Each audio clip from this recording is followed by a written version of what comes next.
سب سے پہلے آپ تمام دوست اپنی اسکرین پہ ایک ویڈیو دیکھیں۔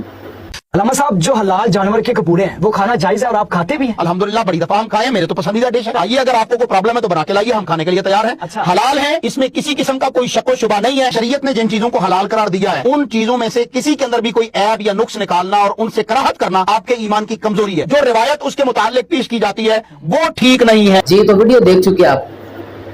ان حضرت صاحب کا کہنا ہے کہ کپورے کھانا جائز ہے اور یہ ان کی بقول ان کی پسندیدہ ڈش ہے، اور یہ کہتے ہیں کہ شریعت جن چیزوں کو حلال کرتی ہے ان چیزوں کو حرام کرنا یہ آپ کے ایمان کی کمزوری ہے۔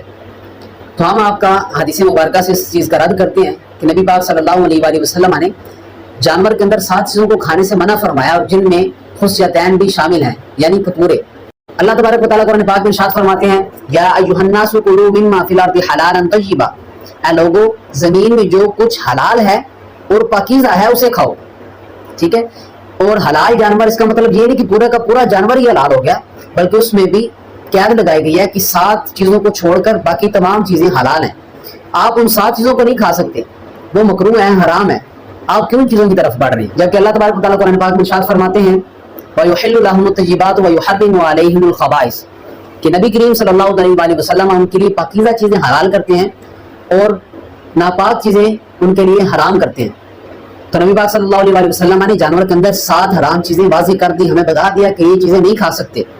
اور اگر آپ اس میں تحریف کر کے کہتے ہیں کہ نہیں جی کھا سکتے ہیں کپورے تو جائز ہے کھانا، تو جی عبادت کے ساتھ آپ کی ایمان کی کمزوری ہے، ہمارے ایمان کی کمزوری نہیں ہے، کیونکہ شریعت بھی اس چیز کو مکروہ قرار دیتی ہے، اور یہ وہ چیز ہے جسے عقل ناپسند کرتی ہے اور فطرت سلیمہ بھی اسے قبول نہیں کرتی، اور تمام فقہائے کرام نے بھی اسے مکروہ قرار دیا ہے، اور امت کا اجماع بھی اسی بات پر ہے کہ کپورے کھانا مکروہ ہے۔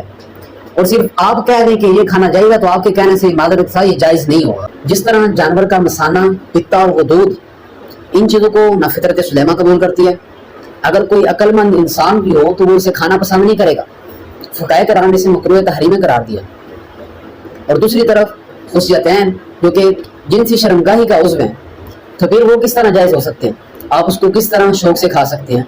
اور اگر آپ کو اتنے خصیتین کھانے کا شوق ہے تو پھر آپ اس کے ساتھ ذکر بھی کھائیں، کیونکہ وہ بھی ایک شرمگاہی جنسی عضو ہے۔ لیکن نبی کریم صلی اللہ تعالیٰ علیہ وسلم نے ہمیں صرف 7 چیزوں سے منع فرمایا، بقیہ پورا جانور آپ کے پاس ہے، آپ اس میں سے جہاں سے مرضی چاہے کھائیں، تو آپ پھر ان چیزوں کی طرف کیوں جاتے ہیں جو کہ شریعت میں مکروہ اور ناجائز اور حرام ہے؟ ایسے آپ امت میں اختلاف پیدا کر رہے ہیں۔ اور یہ کپورے کھانا آپ کے دل کی بیماری کا باعث بھی بن سکتا ہے، اس کے ساتھ ساتھ آپ کے ہائی بلڈ پریشر کا بھی سبب بن سکتا ہے، اور اگر یہ صحیح سے صاف بھی نہ ہوئے ہوں تو آپ کے جسم میں بیکٹیریا وغیرہ پھیل سکتی ہے، لہذا اجتناب بہتر ہے۔ دعا ہے کہ اللہ پاک ہم سب کو پاکیزہ کھانا کھانے کی توفیق عطا فرمائے، اور جن چیزوں سے شریعت نے منع کیا ہے ان سے دور رہنے کی توفیق عطا فرمائے۔ آمین، جزاک اللہ۔